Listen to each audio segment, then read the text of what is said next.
live from Korea. And what is it, 11:36 p.m. over there? It is. It's late night time. How are you, Dan? I'm good.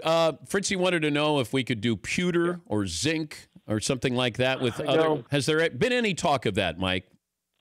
No, not at the moment. Not at the moment. You get certificates for finishing, I think, 4th through 8th, I want to say. They give you a certificate, which is akin to the participation trophy. But nothing on the pewter medals just yet. But I will get our research team right on it in case that's a change the IOC wants to make based on Fritzy's suggestion, of course. What is the level of U.S. fan presence in Pyeongchang?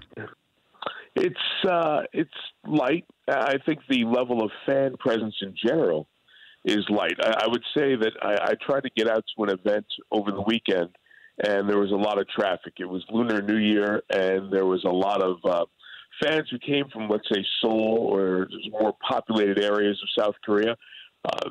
The weekend events had good coverage. I think we've seen a lot of empty seats during daytime events, especially during the week. And I think part of it is where we are. It is more of a mountainous, remote area. You're not near a huge city like Seoul.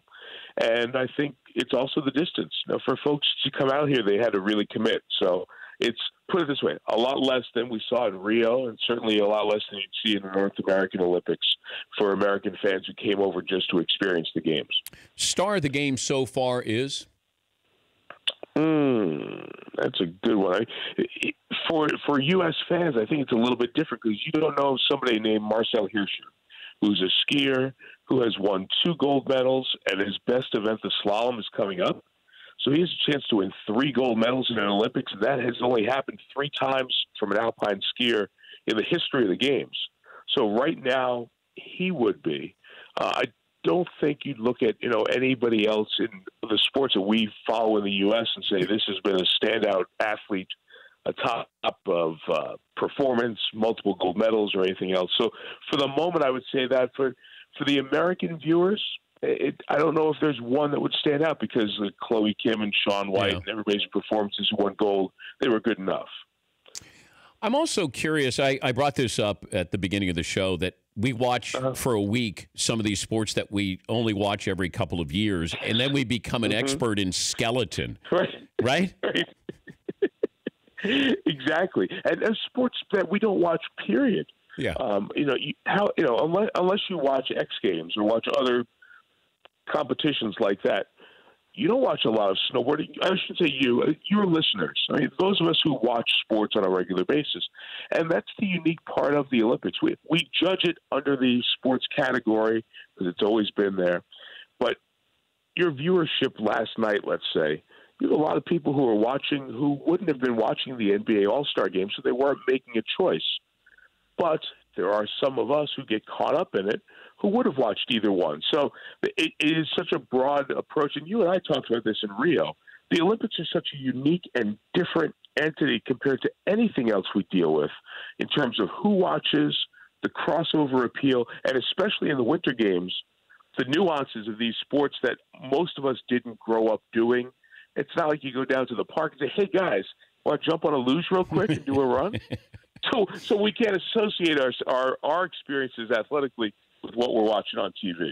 I got to believe that the people who do skeleton have to talk trash to those who do luge, calling them soft. I mean, skeleton looks like, of all of those sports, that might be as scary. I'm leading with my face here, Mike.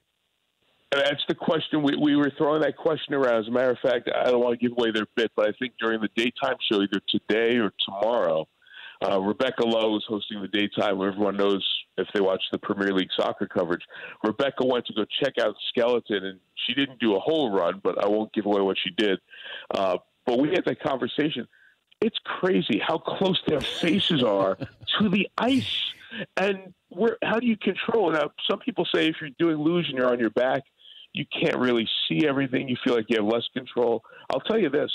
One of the U.S. athletes actually who carried the flag a week and a half ago, and a luge athlete, told me that they train to keep their neck strong with a 30-pound plate from weightlifting on their forehead because you have to keep your neck so strong and train think about doing that for your training. It's nuts. Mike Tirico joining us live from South Korea. That leads me into curling and, of course, the performance-enhancing drug controversy. Now, here's my theory, Mike, before you tell me, being the esteemed journalist that you are. Yeah. I think if you want to be treated as a real sport and as a real athlete, somebody's got to test positive for steroids. Mike, your thoughts? There you go. It adds you into the category of it's real because you got to do something fake to be great, right? Yeah. So I was asking that. I guess it goes back to, you may remember this conversation of beta blockers for nerves being used by golfers back even in the 80s and 90s. There was some accusations of that, and that's where this was. But it does bring up an interesting political part of this, Dan, because it is an Olympic athlete from Russia. We know that they are Russians. Will they be welcomed back into the Olympic movement by the IOC for the closing ceremony? It's one of the big stories of the next week. Will the Russian flag be allowed to be seen at the closing ceremony? Because Russia's gone through this penalty period, if you will, by being banned from using the flag and the anthem and all that stuff at these games. Because of this incident involving, of all sports, curling, will that change how that thing shakes out next week? So, and a lot of people are watching that with great interest because, remember, Russia gets a spotlight in the world with the World Cup coming up this summer. Is it? How would you assess the media's reaction, maybe overreaction, to the lack of success by the USA team? Building. I think it's building when you tout that it's the largest contingent of athletes from any country to ever compete in the Winter Games, and you look at 10 medals now officially. There will be an 11th because the U.S. women's hockey team will win either gold or silver when they play their gold medal game against Canada in a couple of days. You compare that to 24 won by Norway, and they added to that tonight. That kind of doesn't sit well with American fans. And you may remember back when George Steinbrenner spoke up, and the Steinbrenner Commission was started because U.S. Olympic athletes weren't performing at the level that other countries were. I don't know if we're there, but I really think that there's going to be a lot of conversation. Speed skating, the U.S. has struggled in. Figure skating, maybe only medal is going to be ice dancing. So there are the other traditional Olympic sports that the U.S. seems to be falling behind and not thriving in. And I think if the medal count is 15 or 16 when this is all said and done, there are going to be real questions asked about what planning steps need to be done better going forward. Capable job out of you, Mike. Great to talk to you, and hopefully, you are my best average friend that I've ever had. Absolutely, I appreciate that so much. Thank you, Brian. Okay, I appreciate the text this week. Is that a real fireplace? Dan, you'll have to wait till Sunday. Oh. The question is, between now and then, will I roast a marshmallow in there? Yes. Okay, and then you'll know. Okay. I'm going to guess you could get into that fireplace if you wanted to, Mike, and you would be okay. It'd be okay? Yes. You know what? I think Stephen Colbert did that on an Olympic set maybe in 2006 or maybe in 2010 before his CBS days. So I will see. Maybe I can work myself into that, or roast a marshmallow. I would like that. I would like that. I would like that. Hey, you're doing great. It's fun to watch. Go to bed, and we'll be watching later on tonight. Thanks, pal. Talk to you. See you guys. All right. That's Mike Tirico, NBC Sports Olympic host. Yeah, a little subtle humor there with Mike. Yeah, I've been texting him back and forth. I was once labeled as a capable football host, and so I thought that I would share that with Mike. That he was doing a capable job as a host.